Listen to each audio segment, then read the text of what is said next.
வரலாறுல இருக்குது. காலம் காலமாக இந்த இறைவனை, இந்த கடவுளை, இந்த தெய்வத்தை எப்படி வணங்க வேண்டும் என்ற வழிமுறை நமக்கு இருக்குது. எப்படி கும்பிடணும் அப்படி திருமுருகாற்று படையில சொல்றாங்க.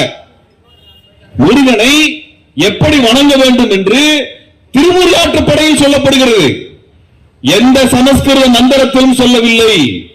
திருமுருகாற்று படையில் எப்படி சொல்றாங்கன்னா, இந்த சாமி ஆடுறாங்க இல்லையா, அதுக்கு வெறியாட்டம் பேரு. நம்மளுடைய இலக்கியங்கள்ல வெறியாட்டம் சொல்றாங்க.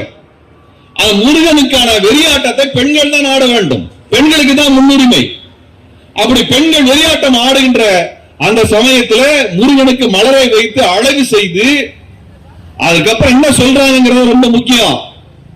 முருகனுக்கு ஆட்டை பழியிட்டு அதோட ரத்தத்துல சோற்றை பிசைந்து முருகனுக்கு அதை படையிலிட்டு வெறியாட்டத்தை பெண்கள் நடத்த வேண்டும் என்று திருமுருகாற்றுப்படை சொல்லுது. திருமுருகாற்றுப்படை சொல்லுது.